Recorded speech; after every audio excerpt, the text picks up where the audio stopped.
Hello everyone, स्वागत है आप लोगों का। उम्मीद है कि आप लोग बहुत अच्छे होंगे, आपकी तैयारी बहुत अच्छी चल रही होगी। ये हमारा वीकली करंट अफेयर्स का एक सीरीज़ है जिसमें हम आपसे वीकली करंट अफेयर्स को डिस्कस करते हैं और इसका पर्पज़ यही है कि वीक में जो भी इम्पॉर्टेंट इवेंट हुए हैं, जो भी इम्पॉर्टेंट घटनाएं हुई हैं, वो एक साथ आपको मिल जाएं।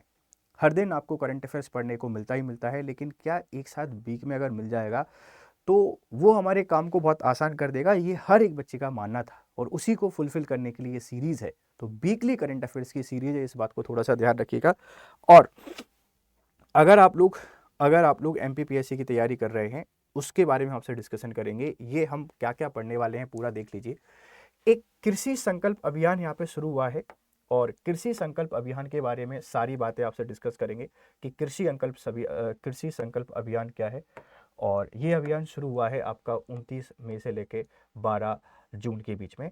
खरीफ पूर्व का एक अभियान है, देखेंगे।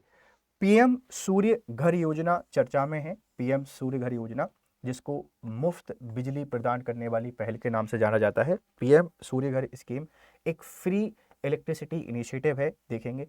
फिर नक्शा प्रोजेक्ट भी काफ़ी चर्चा में रहा है, इसको देखा जाएगा कि नक्शा प्रोजेक्ट ने क्या किया है, क्या इसकी इंपॉर्टेंस है।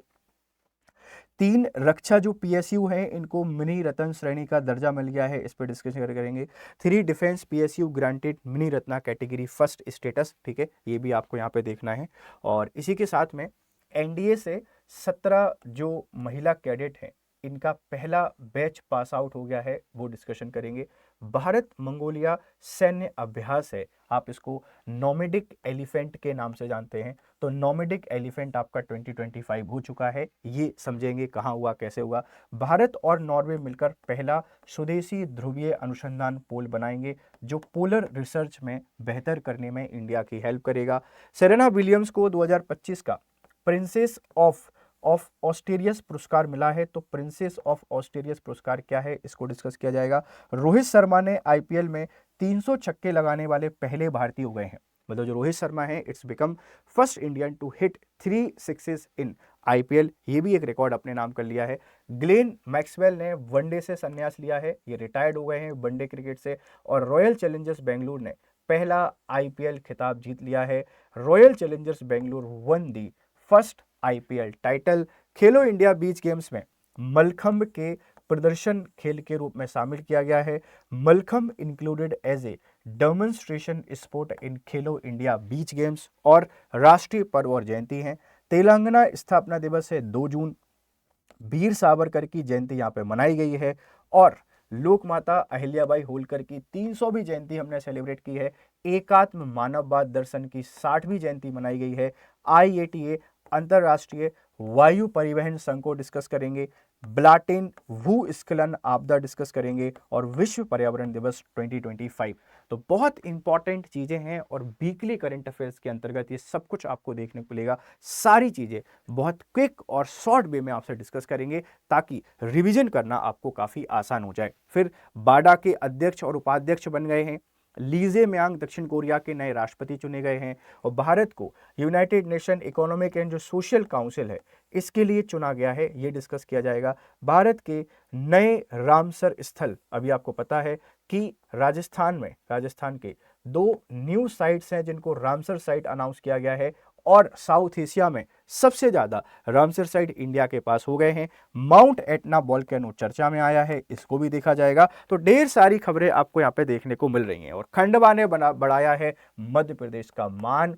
Khandwa brought glory to Madhya Pradesh और न्यू डेवलपमेंट बैंक। तो इतनी सारी चीजें हैं जो आपको जानना जरूरी है, समझना जरूरी है। चलिए शुरू करते हैं एक एक आर्टिकल को डिस्कस करना और हर एक आर्टिकल को बहुत बारीकी से समझेंगे।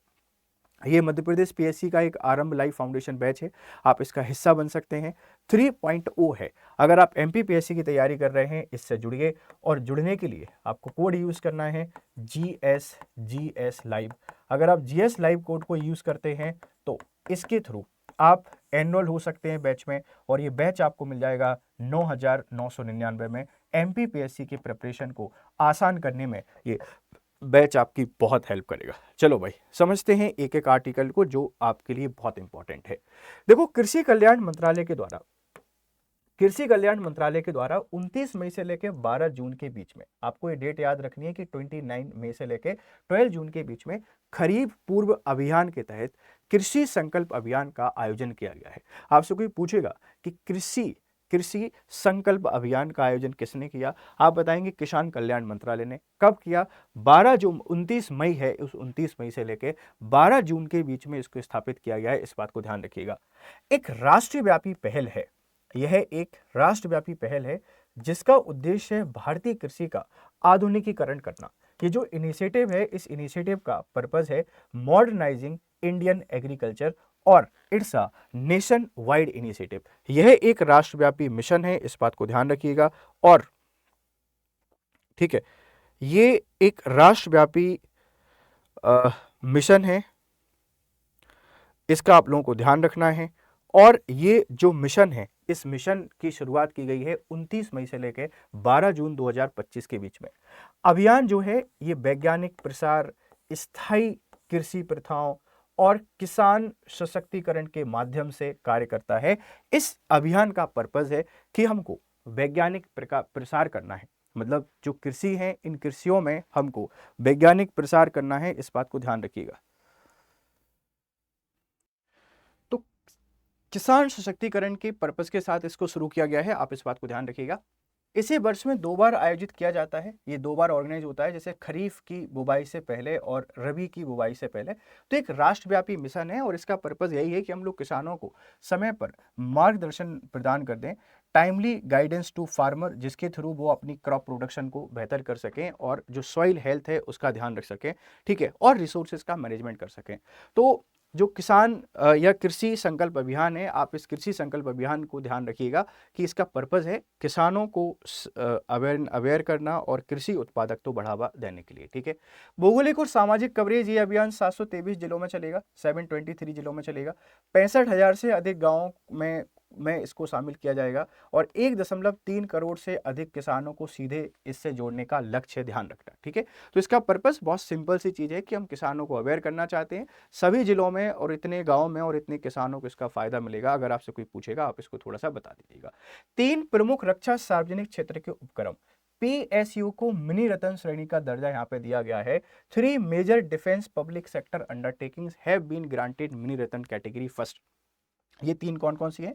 तो म्यूसेंस इंडिया लिमिटेड है, MIL है, आर्म्ड व्हीकल निगम लिमिटेड है और इंडिया ऑप्टेल लिमिटेड है। ये 3 PSU हैं। आपसे क्वेश्चन यहाँ पे यही बनेगा कि अभी रिसेंटली कितनी PSU जो हैं, इन PSU को मिनी रतन कैटेगरी फर्स्ट का दर्जा दिया गया है, आप लोग बता देंगे। ये 3 PSU हैं और 3 PSU कौन है, तो आप लोग बता देंगे MIL है, म्यूटिशन इंडिया लिमिटेड, फिर है AVNL armed vehicle Nigam limited, ध्यान रखना आर्म्ड व्हीकल निगम लिमिटेड है, और इंडिया ऑप्टेल लिमिटेड है, इंडिया ऑप्टेल लिमिटेड।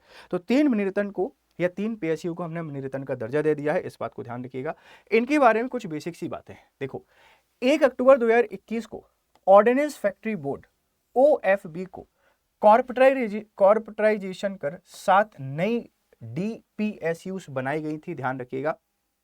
इनका उद्देश्य था स्वायत्तता, ऑटोनॉमी, दक्षता, इफिशियंसी, नवाचार, इनोवेशन। और 3 कंपनियां जिन्हें मिनी रतन का दर्जा दिया गया है, उनमें सबसे पहले है म्यूनिशंस इंडिया लिमिटेड, MIL। मुख्यालय इसका पुणे महाराष्ट्र में है, पुणे महाराष्ट्र में लोकेटेड है। उत्पाद ये बनाती है गोला बारूद, मोर्टार बनाती है, रॉकेट और प्रोपोलेंट्स। इसके द्वारा क्या क्या बनाया जाता है? गोला बारूद बनाती है, मोर्टार बनाती है, रॉकेट बनाती है, प्रोपोलेंट्स बनाती है। हेडक्वार्टर है पुणे महाराष्ट्र में, इस बात को ध्यान रखिएगा। भारत को वैश्विक गोला बारूद निर्यातक बनाया जाएगा। इसका पर्पस है to position India as a global defence ammunition exporter. तो भारत को डिफेंस एक्सपोर्ट का हब बनाने के लिए इसको एस्टेब्लिश किया गया था, इस बात को ध्यान रखिएगा। अगला है आर्म्ड व्हीकल निगम लिमिटेड।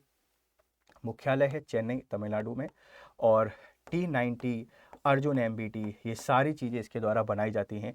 100% स्वदेशीकरण है, 100% इंडिजीनियस ये कंपनी है और इसके सारे इंजन भारत में ही बनाए जाते हैं। मतलब इसके द्वारा जो किया जाता है वो सारी की सारी चीज़ें इंडिया में बनाई जाती हैं। तो ये आर्म्ड व्हीकल निगम लिमिटेड है, मुख्यालय इसका चेन्नई तमिलनाडु में है, हम लोग इस बात को ध्यान रखेंगे।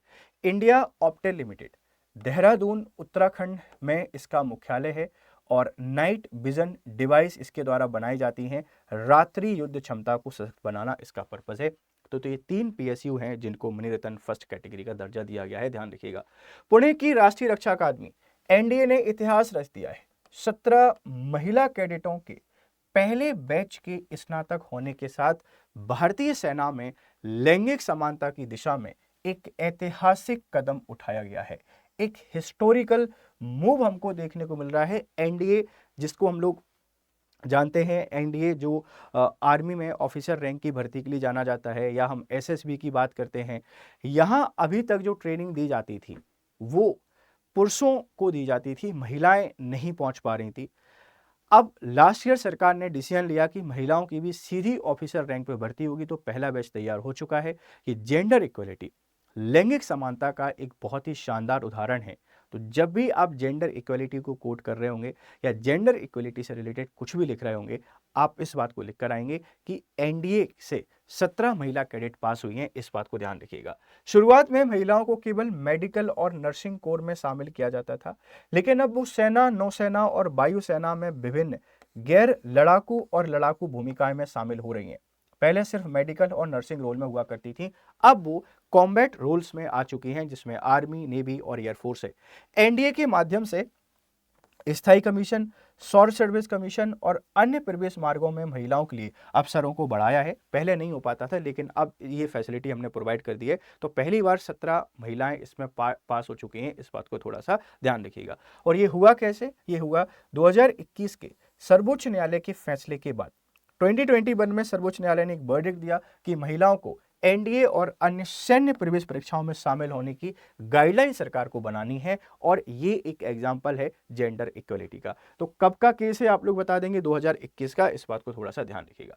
महिलाओं का प्रथम बैच एनडीए के 148वें पाठ्यक्रम के दीक्षांत समारोह में 148वां बैच था एनडीए का, और इसमें 17 महिला कैडेटों ने स्नातक किया, जो भारतीय सशस्त्र बलों के इतिहास में एक मील का पत्थर होगा।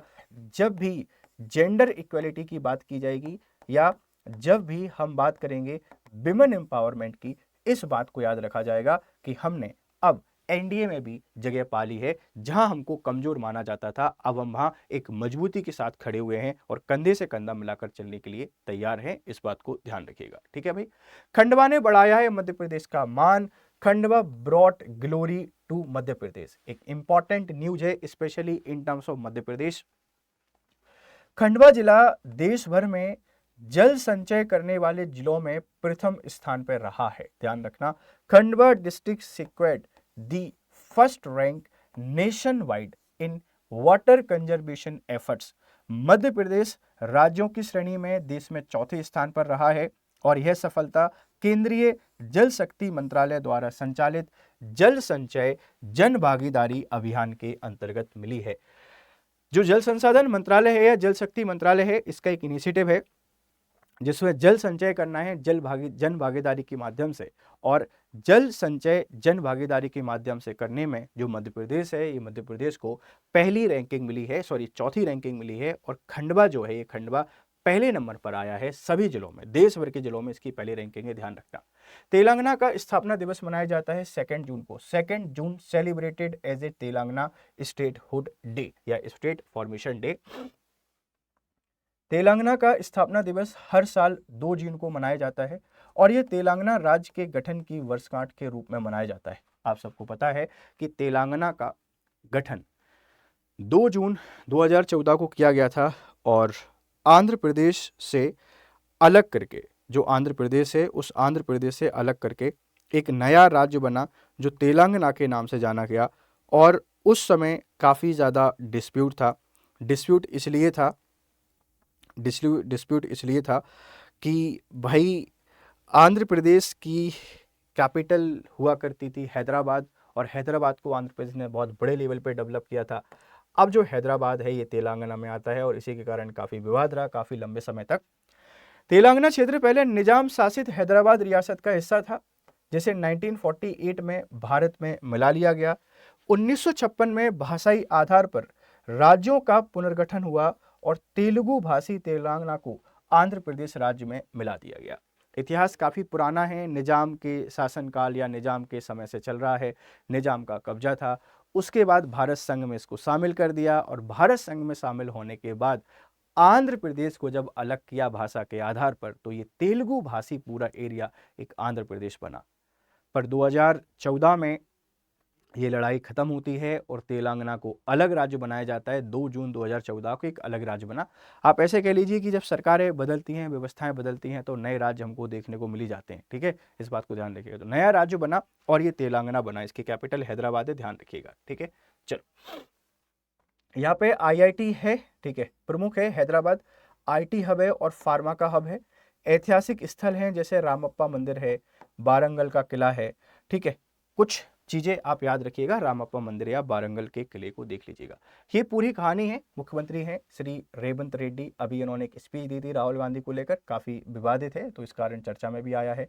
राजधानी इसकी कैपिटल है हैदराबाद, ध्यान रखिएगा। प्रमुख जो भाषा है वो तेलुगु भाषा बोली जाती है और गठन इनका हुआ 2 जून 2014 को। ये मैप देख लीजिए, यहाँ पर ये तेलंगाना आपको दिखाई दे रहा है, ये है आपका तेलंगाना। पहले ये पूरा आंध्र प्रदेश हुआ करता था, ये है आंध्र प्रदेश। यहाँ एक फिजियोग्राफी है जिसको आप लोग जानते हैं रॉयल सीमा के नाम से। एक रॉयल सीमा करके एक बाउंड्री है जो आंध्र प्रदेश और तेलंगाना के बीच में है। आप इस बात को थोड़ा सा ध्यान रखिएगा। तो ये करंट स्थिति है तेलंगाना की। सीएम कौन है, कैपिटल क्या है, भाषा कौन सी बोली जाती है, आप इस बात को समझते हैं।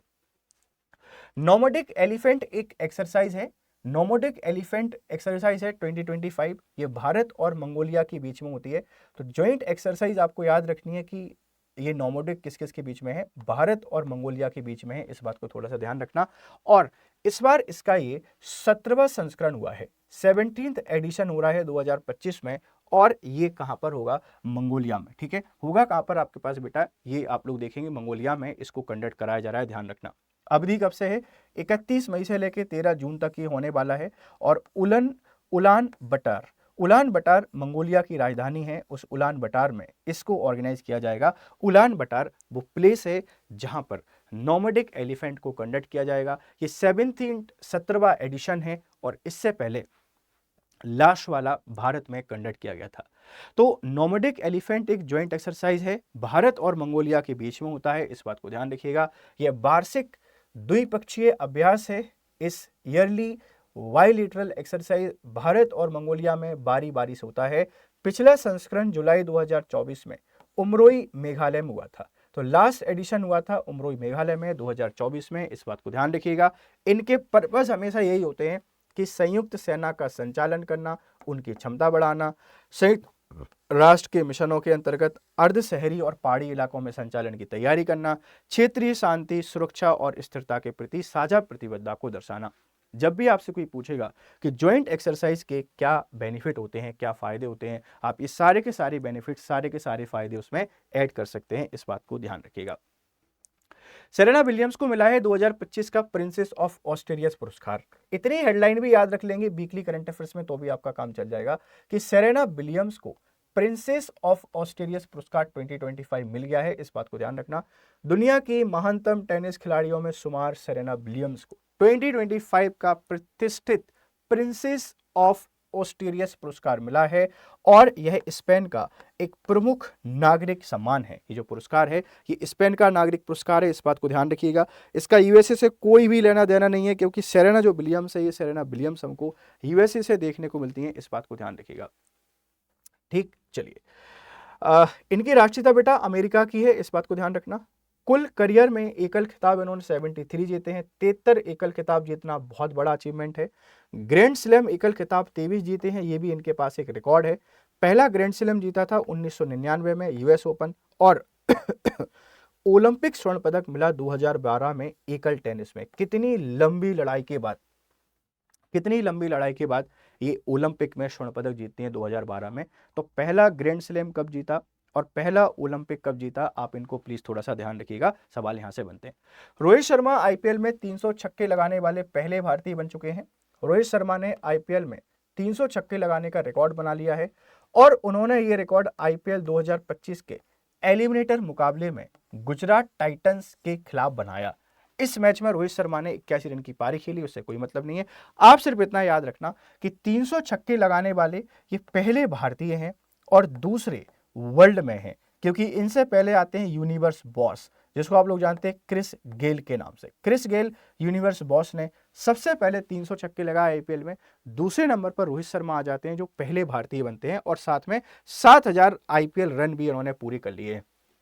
तो 300 छक्के लगाने वाले पहले भारतीय, दुनिया में दूसरे, पहले नंबर पर कौन आते हैं, यूनिवर्स के बॉस, जिनको आप लोग क्रिस गेल के नाम से जानते हैं। इस बात को थोड़ा सा ध्यान रखिएगा। आगे बढ़ते हैं, ये पूरी कहानी है। आईपीएल में सबसे ज्यादा रन बनाए हैं किसने, तो विराट कोहली ने 266 मैचेस खेले हैं, 8618 रन बनाए हैं। रोहित शर्मा ने 271 मैचेस खेले हैं, 7000 रन यहाँ पे बनाए हुए हैं। और शिखर धवन ने 222 मैचेस खेले हुए हैं, फिर भी लगभग 7000 के आसपास रन इन्होंने यहाँ पे बना लिए हैं, ध्यान रखिएगा। अब हम लोग बात करते हैं छक्कों की। टॉप 5 खिलाड़ी हैं, इसमें क्रिस गेल हैं। क्रिस गेल 357 छक्के लगाए हैं, मात्र 142 मैचेस खेले हैं। नंबर ऑफ मैचेस देखिए, ओनली 142, बिकॉज एक ऐसा खिलाड़ी जो सिर्फ और सिर्फ छक्कों में डील करता है वो क्रिस गेल है। फिर रोहित शर्मा आ जाते हैं, 300 लगाए हैं 271 मैचेस में, एवरेज एक छक्का आ जाता है एक मैच का अगर देखा जाए तो। विराट कोहली ने 291 बनाए हैं 266 मैचेस में। फिर आ जाते हैं एमएस धोनी, 264 लगाए हैं 278 मैचेस में। तो ये पूरी कहानी है कि सबसे ज्यादा सिक्सेस किसने लगाए हैं, Chris Gayle, Rohit Sharma, Virat Kohli, MS Dhoni और एबी डिविलियर्स। एबी डिविलियर्स का भी रिकॉर्ड काफी अच्छा है, मात्र 184 मैचेस खेले हैं और 251। ये मैचेस देखो आप, 142, 357, लगभग 400 छक्के हो रहे हैं 142 मैचेस में। तो सबसे ज्यादा छक्के क्रिस गेल, सेकंड नंबर पर रोहित शर्मा, तीसरे नंबर पर विराट कोहली, चौथे नंबर पर एमएस धोनी, पांचवें नंबर पर डिविलियर्स साहब, ध्यान रखिएगा। आईपीएल की शुरुआत बच्चे कब हुई, 2008 में। ललित मोदी तत्कालीन बीसीसीआई उपाध्यक्ष ने इसको शुरू किया, पूरे भारत के क्रिकेट को बदलने वाला व्यक्ति। हालांकि अभी तो इनके पास भगोड़ा का केस चल रहा है तो ज्यादा अप्रिशिएट नहीं करेंगे, लेकिन क्रिकेट को इन्होंने बदल कर रख दिया। T20 फॉर्मेट में होता है, बीसीसीआई इसको कंट्रोल करती है। 2025 में 10 टीमें थी, CSK, MI, RCB, KKR, GT, LSG आदि। मुंबई इंडियंस 5 बार जीती है और सीएसके भी इसको 5 बार जीती है, केकेआर 3 बार जीती है। ऋषभ पंत सबसे महंगे खिलाड़ी हैं, 27 करोड़ में बिके 2025 में, और उतना अच्छा आईपीएल नहीं रहा। तो कहते हैं कभी कभी समय हमारा अच्छा नहीं रहता, लेकिन परेशान हमको नहीं होना चाहिए, ठीक है। चलिए, पीएम सूर्य घर मुफ्त बिजली योजना चर्चा में क्यों है, क्योंकि दादर एवं नागर हवेली और दमन दीव केंद्र शासित प्रदेश का दीव, एक द्वीप है, भारत का पहला जिला बन गया है जिसने अपनी पूरी बिजली मांग सौर ऊर्जा से पूरी की है, ध्यान रखना।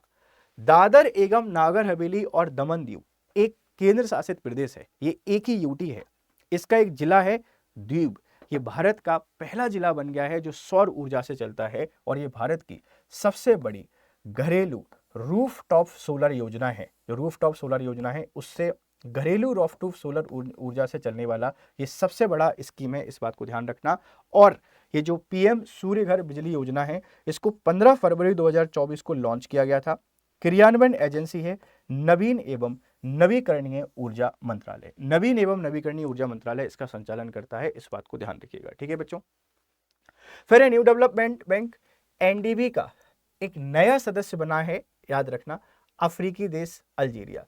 तो अफ्रीकी देश Algeria NDB new development bank का सदस्य बना है, इस बात को ध्यान रखिएगा। एनडीबी जिसको ब्रिक्स देशों के सहयोग से 2014 में इसकी स्थापना की गई थी, और 2025 में एनडीबी की स्थापना के 10 वर्ष भी पूरे हो रहे हैं। तो इसका नवा सदस्य बना है अल्जीरिया, और कहां से बिलोंग करता है, अफ्रीका से, इस बात को ध्यान रखिएगा। इसकी घोषणा ब्राजील के फोर्टलेजा में 6वें ब्रिक्स शिखर सम्मेलन के द्वारा की गई थी। एनडीबी बनेगा, ये अनाउंसमेंट कब हुआ था, तो ब्राजील के फोर्टलेजा में 6वें ब्रिक्स शिखर सम्मेलन में, और 2014 में हमने इस बैंक को स्थापित कर दिया, ध्यान रखना। इसका उद्देश्य है विकासशील देशों में बुनियादी ढांचे व सतत विकास परियोजनाओं का वित्तीय सहायता देना। मुख्यालय इसका बेटा शंघाई चीन में है, शंघाई चीन में इसका हेडक्वार्टर है, ध्यान रखना। वर्तमान अध्यक्ष हैं डिल्मा रूसेफ, 2023 से लेकर 26 तक रहेंगी। 15 जुलाई 2014 को स्थापित हुआ था और 21 जुलाई 2025 को इसका परिचालन प्रारंभ हुआ। तो इसीलिए हम लोग 10 साल मना रहे हैं 2025 में, क्योंकि स्टेब्लिश तो हो गया था लेकिन काम करना शुरू कब किया इसने? 2015 से। ठीक है। क्षेत्रीय कार्यालय है भारत की गिफ्ट सिटी गुजरात में। गिफ्ट सिटी गुजरात में इसका रीजनल ऑफिस भी है, लेकिन हेडक्वार्टर कहां पर है? शंघाई चाइना में, ध्यान रखिएगा। सदस्यता और नए देश। ठीक है। यूएन के सभी सदस्यों के लिए इसकी सीट खुली हुई है। बांग्लादेश बना 2021 में, 2021 में। संयुक्त अरब अमीरात बना 2021 में। मिस्र बना 2023 में। अल्जीरिया 2025 और उरुग्वे इसमें प्रस्तावित है। तो रिसेंटली ज्वाइन करने वाले देशों की पूरी कहानी आपके सामने है कि इन्होंने रिसेंटली एनडीबी को ज्वाइन किया है। अल्जीरिया नया सदस्य देश है। अल्जीरिया जनवादी लोकतांत्रिक गणराज्य से बिलोंग करता है। अल्जीरियस इसकी कैपिटल है और अफ्रीका का सबसे बड़ा देश है, ध्यान रखिएगा। Largest country of Africa. ठीक है, ध्यान रखना। खेलो इंडिया बीच गेम्स में मलखंब को एक प्रदर्शन खेल के रूप में शामिल किया गया है। तो आपसे पूछा जाएगा, देखो एमपी से स्पेशली कनेक्ट है ये मलखंब। मलखंब को खेलो इंडिया बीच गेम्स में इंट्रोड्यूस किया गया, इस बात को ध्यान रखिएगा। और मलखंब भारत का एक पारंपरिक खेल है जिसमें एक खंबे पर, एक पोल पर, एक रस्सी पर योगा पोजीशन को परफॉर्म किया जाता है या योगा के फॉर्म में शो किया जाता है अपनी बॉडी की स्ट्रेंथ और स्टेबिलिटी एंड एनर्जी। तो जो मलखंब है ये काफी पुराना खेल है, इस बात को ध्यान रखिएगा। और इसको परफॉर्म किया जाता है किस पर? रस्सी पर, अपने संतुलन को बनाए रखने के लिए। ठीक है। नाम की व्युत्पत्ति। मल्ल का अर्थ होता है पहलवान या योद्धा और खंभ का अर्थ होता है खंबा या स्तंभ। तो पहलवान या योद्धा जब एक जो खंबा है इस खंबा पर परफॉर्म करता है, प्रैक्टिस करता है, तो हम उसको कहते हैं मलखंब, इस बात को ध्यान रखिएगा। मूलतः ये महाराष्ट्र में विकसित हुआ है। ओरिजिनेटेड इन महाराष्ट्र, इसकी शुरुआत महाराष्ट्र हुई है। और चंद्रकेतुगढ़, ये व्यक्ति है चंद्रकेतुगढ़, जो सेकेंड से लेके फर्स्ट सेंचुरी वीसी की मिट्टी की मूर्तियों में मलखंब जैसी आकृतियां पाई गई हैं। जो मिट्टी की मूर्तियां हैं वहां हमको मलखंब जैसी आकृतियां देखने को मिली हैं, इस बात को थोड़ा सा ध्यान रखिएगा। मानसोल्लास 12वीं शताब्दी में सबसे पहला साहित्यिक उल्लेख है। जो मानसोल्लास है इसमें इसका पहला साहित्यिक उल्लेख हमको देखने को मिलेगा। और बाजीराव पेशवा द्वितीय के गुरु बालंबा तांबे और भगवत चंद्र बाडेकर ने 19वीं शताब्दी में इसका पुनरुद्धार किया। इसको फिर से अगर किसी के द्वारा रिवाइव किया गया तो बालाजी बाजीराव सेकंड का जो एरा है उस एरा में बालंबा तांबे और भगवत चंद्र बाडेकर के द्वारा, जो भगवत चंद्र बाडेकर है उनके द्वारा इसको डेवलप किया गया। और 2013 में मध्य प्रदेश सरकार ने इसको राजकीय खेल घोषित किया है। तो एमपी सरकार या एमपी का ये स्टेट स्पोर्ट है, राजकीय स्पोर्ट है, इस बात को ध्यान रखिएगा। और मध्य प्रदेश का, ठीक है, मध्य प्रदेश का राजकीय स्पोर्ट है, आप इस बात को ध्यान रखेंगे, ऐसी मुझे पूरी उम्मीद है। ठीक है, ये इसकी पूरी कहानी है। प्रकार देखो, स्तंभ पे खेला जाता है, मतलब लकड़ी पे खेला जाता है। रस्सी मलखंब होता है, रोप मलखंब होता है और हैंगिंग मलखंब होता है, मतलब हम इसको हवा में लटका देते हैं। तो लकड़ी के खंबे पर योगा और व्यायाम आमतौर पर 8.5 फीट ऊंचा शीशम सागौन का खंबा होता है, उस पर इसको परफॉर्म किया जाता है। एक मजबूत लटकी रस्सी पर संतुलन और मुद्राएं, जो संतुलन और मुद्राएं हैं उनको परफॉर्म किया जाता है। खंबे को ऊपर से लटकाकर और उसे हिलाकर प्रदर्शन किया जाता है। जो खंबा है इसको ऊपर से लटकाकर और हिलाकर प्रदर्शन किया जाता है, इस बात को थोड़ा सा आप लोग ध्यान रखिएगा। तो ये कुछ बातें हैं जो आप लोग मलखंब के बारे में थोड़ी सी याद रख सकते हैं, आप इस बात को प्लीज थोड़ा सा ध्यान रखिएगा। अंतरराष्ट्रीय पहचान की आपसे कोई बात करें तो 1936 में बर्लिन ओलंपिक में इसको प्रदर्शित किया गया था। और 1958 में राष्ट्रीय जिम्नास्टिक चैंपियनशिप नई दिल्ली में इसको शामिल किया गया। 1981 में भारतीय मलखंब महासंघ की स्थापना हुई और 2022 में खेलो इंडिया यूथ गेम्स में इसको शामिल किया गया। ये पूरी टाइमलाइन है इंटरनेशनल लेवल की, आप इस बात को ध्यान रखिएगा। वीर सावर की जयंती मनाई गई है 28 मई 2025 को। प्रधानमंत्री नरेंद्र मोदी ने वीर सावर की जयंती पर उन्हें श्रद्धांजलि अर्पित की। क्रांतिकारी गतिविधियां 1904 में अभिनव भारत नामक एक संस्था बनाई और गुप्त क्रांतिकारी संगठन की स्थापना इन्होंने की। लंदन में क्रांतिकारी गतिविधियां इंडिया हाउस में छात्रों को संगठित किया गया इनके द्वारा, इस बात को ध्यान रखना। जो इंडिया हाउस है वहां इन्होंने छात्रों को संगठित किया। मदन लाल जो ढींगरा है, इस मदन लाल ढींगरा को प्रेरित किया गया इनके द्वारा, जिन्होंने विलियम कर्जन की हत्या यहाँ पे की थी। तो जो हमारे वीर सावरकर हैं, ये वीर सावरकर की जयंती हमने मनाई है 28 मई को, इस बात को थोड़ा सा आप लोग ध्यान रखिएगा। तो यहाँ कुछ चीजें हैं जो आपसे पूछी जा सकती हैं वीर सावरकर जयंती के बारे में। अभिनव भारत संस्था पूछी जा सकती है, लंदन में क्रांतिकारी गतिविधियां पूछी जा सकती हैं, ठीक है, ध्यान रखिएगा।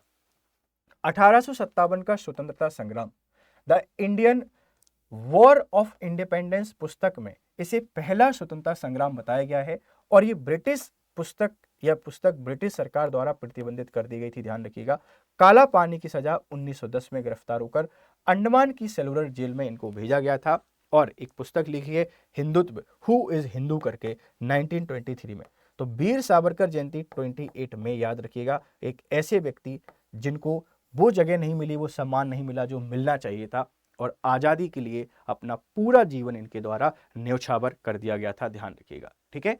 चलिए आगे बढ़ते हैं। इनका प्रारंभिक जीवन है, पूरा नाम है विनायक दामोदर सावरकर, फुल नेम है विनायक दामोदर सावरकर, इस बात को ध्यान रखना प्लीज, एक मिनट रुकिएगा आप लोग।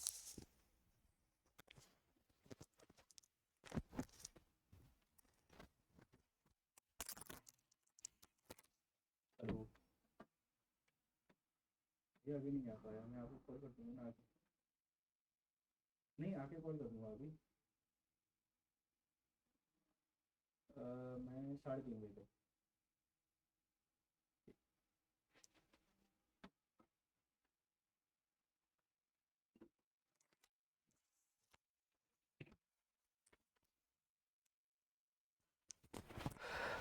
सॉरी। तो विनायक दामोदर सावरकर के नाम से जाने जाते हैं, स्वतंत्र वीर सावरकर इनका नाम है। 28 मई 1883 भागपुर महाराष्ट्र में इनका जन्म हुआ। पिता का नाम था दामोदर पंत सावरकर, माता का नाम था राधाबाई। शिक्षा फर्ग्यूसन कॉलेज पुणे और ग्रेंज इन लंदन से कानून की पढ़ाई की। आत्मर्पण स्वेच्छा से मृत्यु, उन्होंने अपने जीवन के अंतिम दिनों में भोजन और दवा का त्याग करके आत्मर्पण कर दिया, इस बात को ध्यान रखना। ये पूरी पूरी स्टोरी है विनायक दामोदर सावरकर साहब की, इस बात को थोड़ा सा याद रख लीजिएगा। रॉयल चैलेंजर्स बेंगलुरु ने जीता आईपीएल का खिताब। 18वें सीजन में मिला 8वां नया चैंपियन, ध्यान रखिएगा। फाइनल में आरसीबी ने पंजाब किंग्स को 6 रन से हराया। पंजाब 191 रन पे हमको उसको याद नहीं रखना, आप सिर्फ इतना याद रखना कि आईपीएल का नया चैंपियन बन चुका है आरसीबी, और 18वीं सीजन में 8वां चैंपियन बना है। 2018 में जाके ये आईपीएल को जीत पाए। काफी लंबे समय से ये संघर्ष काफी लंबे समय से चल रहा था, और ठीक है,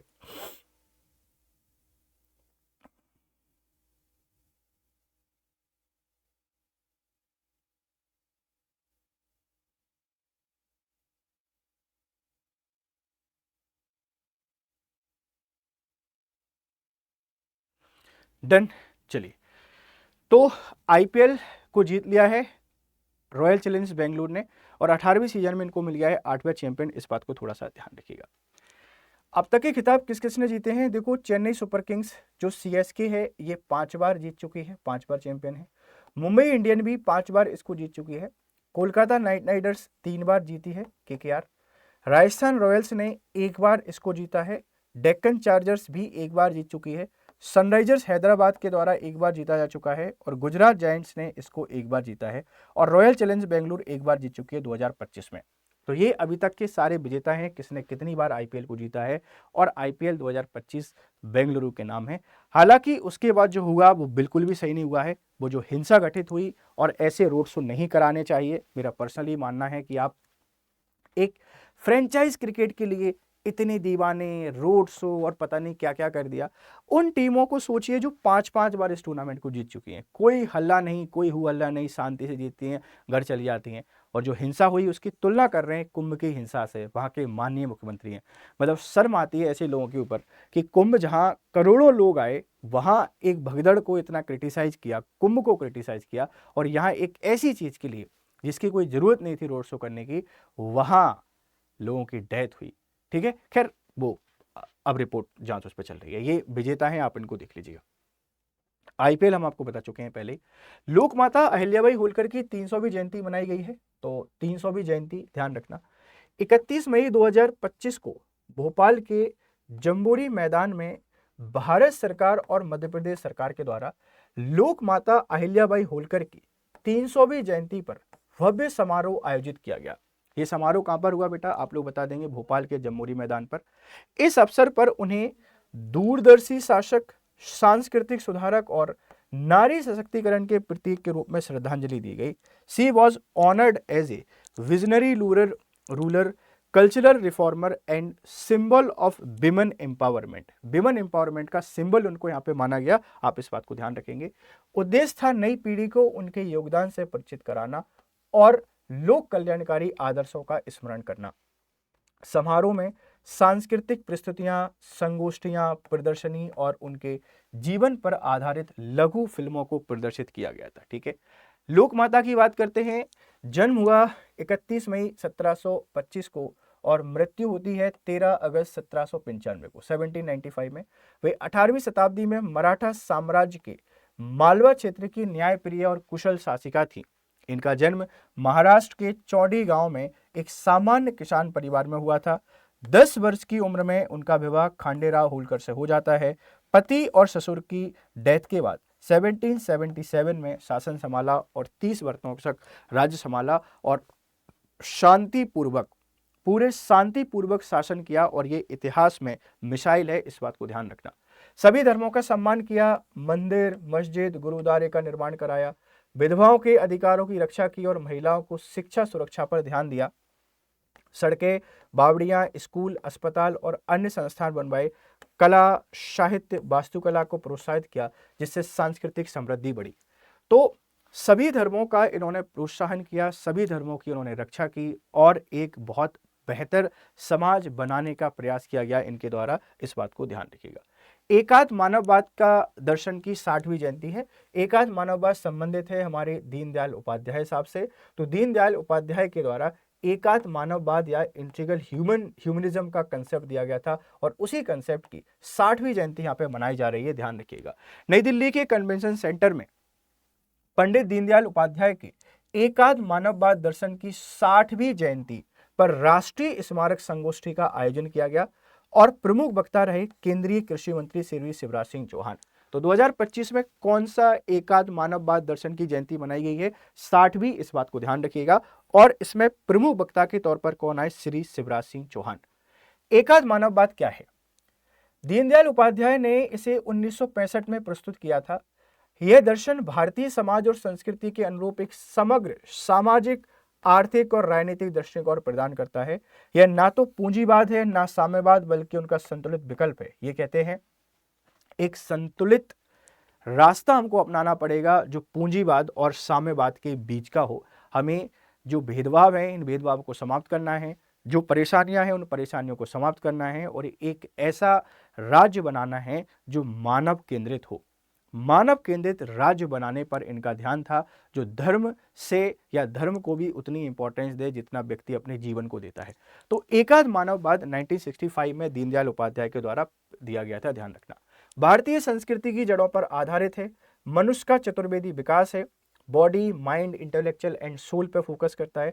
राज्य और समाज का संतुलन है। The state is the part of society, not a dictator. ये कहते हैं राज्य समाज का हिस्सा है, तानाशाह नहीं है, इस बात को ध्यान रखना।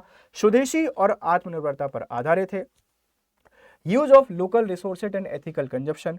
धर्म का व्यापक अर्थ है, धर्म means fulfilling moral and social duties, note just rituals. ठीक है, ध्यान रखिएगा। दीनदयाल उपाध्याय के परिचय की बात करते हैं। 25 सितंबर 1916 को नागला चंद्रभान, मथुरा, उत्तर प्रदेश में इनका जन्म हुआ। 11 फरवरी 1968 को मुगल सराय में इनकी डेथ हुई। बहुत संदिग्ध परिस्थितियां थी। संस्कृत स्नातक हैं, राजनीति और अर्थशास्त्र में अध्ययन किया है। राष्ट्रीय स्वयंसेवक संघ से जुड़ाव है, 1937 में आरएसएस से जुड़े। भारतीय जनसंघ के महासचिव और 1967 में इसके अध्यक्ष रहे। इस बात को थोड़ा सा ध्यान रखिएगा। ठीक है, 1 मिनट का समय दीजिए मुझे प्लीज।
तो ये दीनदयाल उपाध्याय जी का पूरा जीवन परिचय है।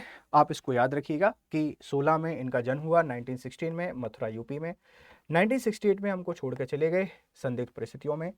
स्नातक राजनीति विज्ञान में पढ़ाई की है। पूरी कहानी दीनदयाल उपाध्याय जी के बारे में। नक्शा प्रोजेक्ट है भारत सरकार के ग्रामीण विकास मंत्रालय ने 2 जून 2025 से देश के 5 उत्कृष्टता केंद्रों में नक्शा परियोजना के तहत दूसरे चरण का प्रशिक्षण कार्यक्रम शुरू किया है। बेटा ध्यान रखना, ये एक second phase of training programme है जो नक्शा मिशन के तहत इसको शुरू किया गया है 2 जून 2025 को।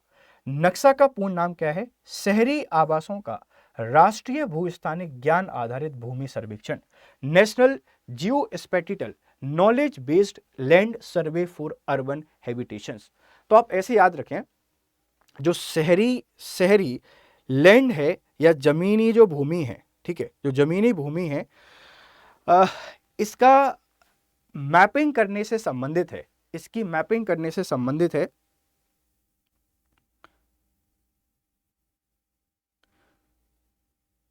ठीक, इसके मैपिंग करने से संबंधित इस बात को ध्यान रखिएगा। नक्शा का फुल फॉर्म याद रख लीजिएगा। यह भारत में डिजिटल भूमि प्रशासन प्रणाली के निर्माण की दिशा में एक महत्वपूर्ण पहल है, एक इंपॉर्टेंट इनिशिएटिव है और भारत सरकार के ग्रामीण विकास मंत्रालय ने इसको शुरू किया है। ठीक है, इसका उद्देश्य क्या है? शहरी भूमि रिकॉर्ड को का डिजिटलीकरण, भूमि स्वामित्व का पारदर्शी दस्तावेजीकरण, भूमि विवादों में कमी लाना, शहरी नियोजन में सुधार करना, नागरिकों को डिजिटल संपत्ति का अधिकार देना। जैसे अभी आपके पास आधार कार्ड है, उसी तरीके से आपका जो घर है उस घर का एक नंबर रहेगा और उससे चीज़ों को लोकेट करना आसान हो जाएगा, आसानी से मैपिंग की जा सकेगी।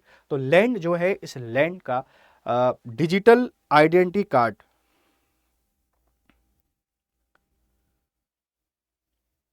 ठीक है, डिजिटल आइडेंटिटी कार्ड देने से संबंधित है नक्शा मिशन या नक्शा इनिशिएटिव। क्या विशेषताएं हैं? 27 राज्य और 3 केंद्र शासित प्रदेशों के 152 शहरी निकाय इसमें शामिल हैं। नोडल एजेंसी है भूमि संसाधन विभाग, ग्रामीण विकास मंत्रालय। वित्त पोषण है पूरी तरीके से केंद्र सरकार के द्वारा, 194 करोड़ रुपए इस पे खर्चा होगा, इस बात को ध्यान रखिएगा।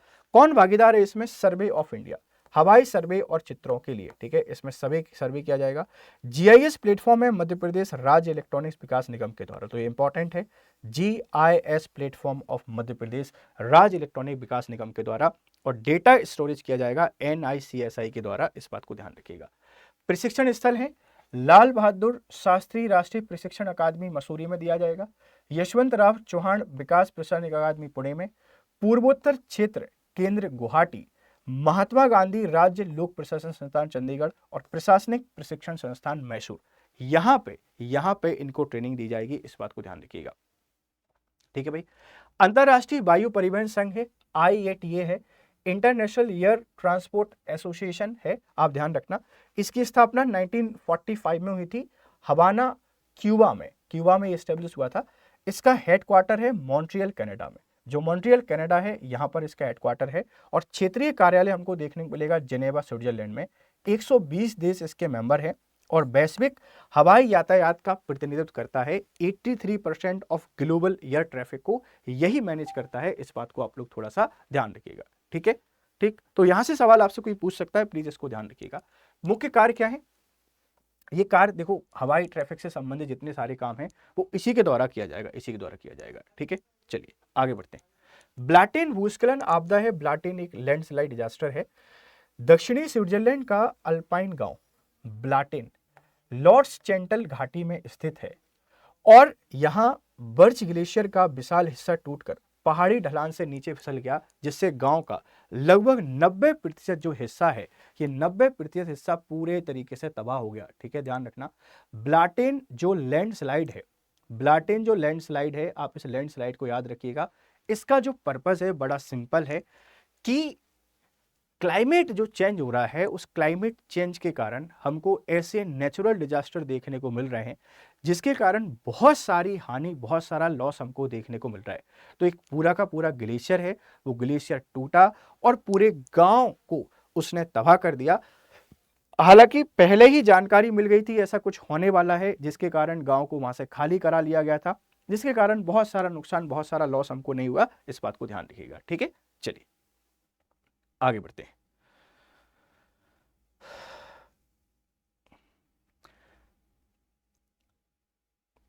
विश्व पर्यावरण दिवस हर साल 5 जून को, every year on 5 June world environment day celebrate किया जाता है।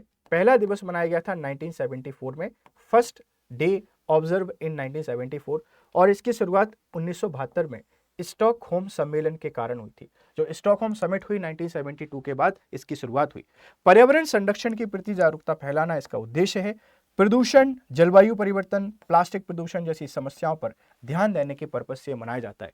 तो वर्ल्ड एनवायरमेंट डे मनाया जाता है 5 जून को, इस बात को ध्यान रखिएगा। इसकी थीम क्या है? बीट प्लास्टिक पॉल्यूशन, प्लास्टिक प्रदूषण को हटाना इसकी थीम है, और प्लास्टिक को कम से कम उपयोग करना और पर्यावरण को बढ़ावा देना। ठीक है, पर्यावरण क्या है? हवा, पानी, मिट्टी, पेड़ पौधे, जानवर, इंसान, हमारे चारों ओर की आसपास की सारी चीजें हैं, यही एनवायरमेंट है। बच्चा पार्टी वीकली करंट अफेयर्स है, इसलिए थोड़ा सा तेज पढ़ा रहे हैं, क्योंकि स्लो पढ़ाएंगे तो ये 2-2.5 घंटे क्लास होगी, और 2-2.5 घंटे बच्चा पढ़ने नहीं बैठा है। तो जल्दी जल्दी जल्दी जो भी एक वीक में हुआ है उसको सारा का सारा रिकैप कर लेते हैं, सारा का सारा कवर करा देते हैं, जिससे आपको परेशानी ना हो। ठीक है, बिटोल्ड बांका और यांग यांग फिर से बने बाडा के अध्यक्ष और उपाध्यक्ष। याद रखिएगा, बाडा क्या है? वर्ल्ड एंटी डोपिंग एजेंसी है। कि फाउंडेशन बोर्ड ने बिटोल्ड बांका और यांग यांग को 2026 से 28 के लिए तीसरे और अंतिम कार्यकाल के लिए फिर से इनको नियुक्त कर दिया है। ये इनका थर्ड और लास्ट टेन्योर है।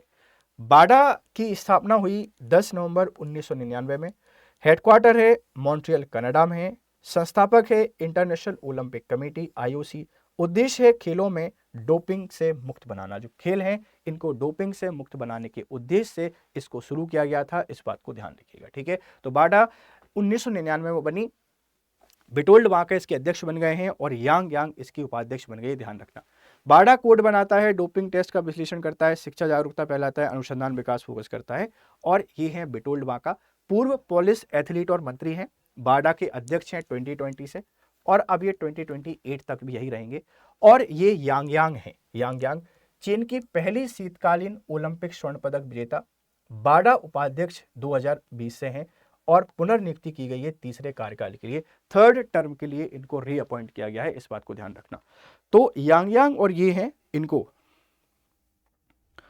ठीक अध्यक्ष और उपाध्यक्ष के तौर पर इनको अपॉइंट किया गया है, अध्यक्ष और उपाध्यक्ष के तौर पर इनको अपॉइंट किया गया है, इस बात को थोड़ा सा ध्यान रखिएगा। चलिए आगे बढ़ते हैं। ऑस्ट्रेलियाई स्टार ग्लेन मैक्सवेल ने वनडे से लिया है संन्यास। ऑस्ट्रेलियाई क्रिकेट के दिग्गज खिलाड़ी ग्लेन मैक्सवेल ने वनडे इंटरनेशनल से संन्यास ले लिया है, इसकी घोषणा कर दी है।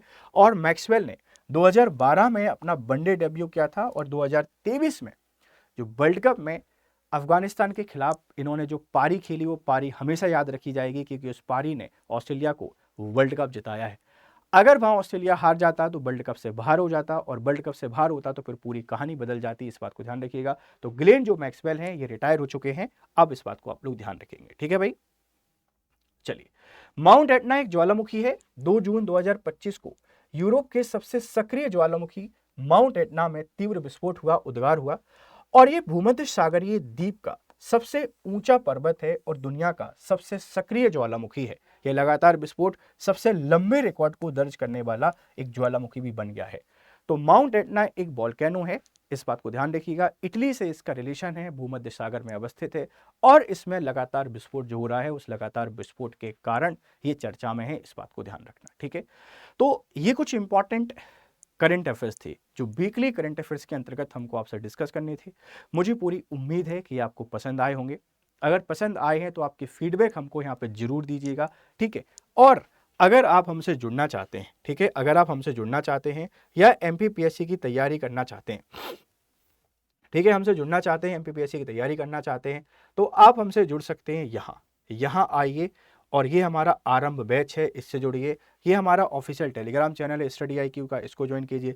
This is my personal Telegram channel, आप इसको भी ज्वाइन कर सकते हैं। और ये हमारा गिव अवे चल रहा है, आप इसको भी ज्वाइन कर सकते हैं। ये 12 जून को इसके जो विनर हैं इनके बारे में अनाउंस किया जाएगा, इस बात को थोड़ा सा ध्यान रखिएगा। तो हमसे जुड़ने के लिए आप आइए, और एमपीपीएससी से जुड़ने के लिए ये आरंभ बैच ने आपको जरूर ज्वाइन करना है। ये आरंभ बैच आप प्लीज यहाँ पे ज्वाइन करें और इससे जुड़े। ठीक है भाई, चलिए।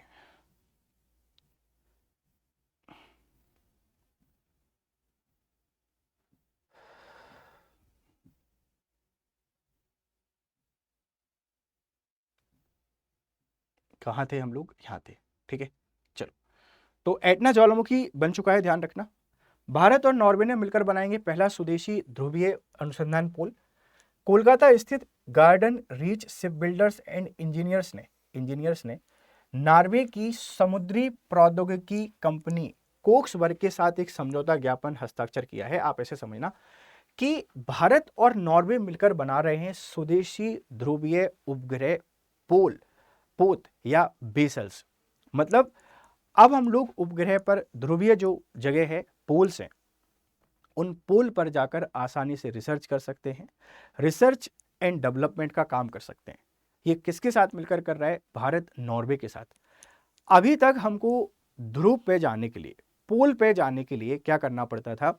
दूसरे देशों पर डिपेंड करना पड़ता था। जैसे अंटार्कटिका है, आर्कटिक है, इन पोल्स पे जाके आपको रिसर्च करनी है, क्योंकि ये क्लाइमेट को लेके ज़्यादा सेंसिटिव होते हैं। तो आप कोई भी रिसर्च करना चाहते हैं, हम लोग दूसरे देशों पर निर्भर करते थे।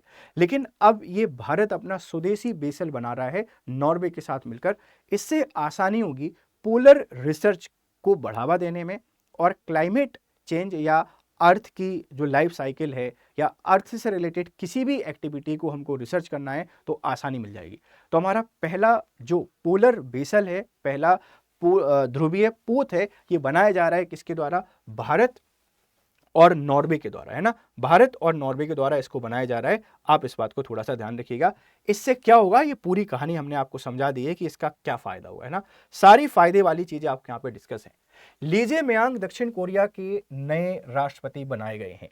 ली Jae myung new president of South Korea. Lee Jae myung ने दक्षिण कोरिया के राष्ट्रपति के चुनाव को जीत लिया है, इस बात को ध्यान रखिएगा। रूढ़िवादी राष्ट्रपति यून सुक योल के द्वारा लगाए गए अल्पकालिक मार्शल लॉ के कारण महीनों से चल रही राजनीतिक उथल-पुथल का अंत हो गया है और ली जे-म्यांग को 49.3 वोट मिले और उन्होंने रूढ़िवादी पीपल पावर पार्टी के मून सू को हराया, जिसको 41.3 वोट मिले। तो रूढ़िवादी पीपल पावर पार्टी के मून सू को हराकर ली जे-म्यांग ने दक्षिण कोरिया के नए राष्ट्रपति का चुनाव जीत लिया है, ध्यान रखना, ठीक है। अगर आपसे कोई बात करे तो ये डेमोक्रेटिक पार्टी ऑफ कोरिया से संबंधित है ना। ये पीपल पावर पार्टी नहीं, डेमोक्रेटिक पार्टी ऑफ कोरिया से संबंधित है, इस बात को ध्यान रखिएगा। चलो भाई, दक्षिण कोरिया के बारे में। दक्षिण कोरिया पूर्वी एशियाई में कोरियाई प्रायद्वीप के दक्षिणी भाग में स्थित है। यह केवल उत्तर कोरिया के साथ भूमि सीमा साझा करता है और समुद्री सीमाएं चीन और जापान से लगती हैं। राजधानी सियोल है, जो देश का सबसे बड़ा और प्रमुख शहर है। सियोल इसकी कैपिटल है और देश का सबसे बड़ा और प्रमुख शहर भी है। दक्षिण कोरियाई वॉन इसकी मुद्रा है और 5 वर्ष के लिए प्रत्यक्ष मतदान से चुने जाते हैं राष्ट्रपति।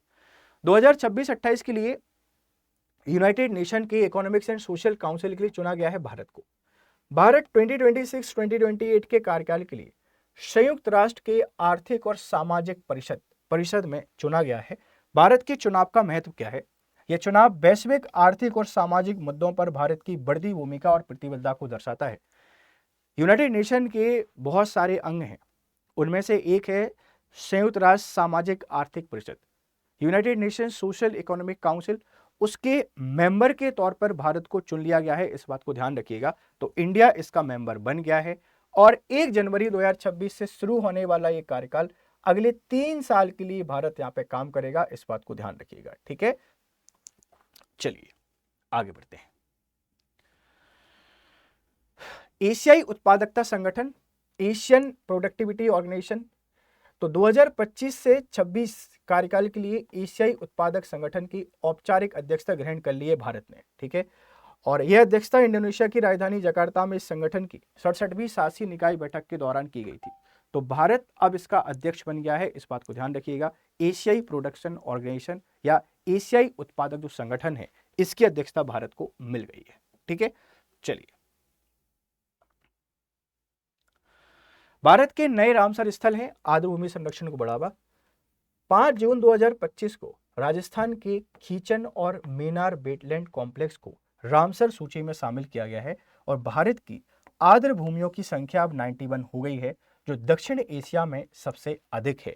ये वेटलैंड आर्द्र भूमि है जिन्हें 1971 में ईरान के रामसर शहर में हुई संधि के तहत अंतरराष्ट्रीय महत्व दिया गया। तो 5 जून को 2 नए वेटलैंड शामिल किए गए हैं। अब भारत के वेटलैंड की संख्या 91 हो गई है, जो साउथ एशिया में सबसे ज्यादा है, इस बात को ध्यान रखिएगा।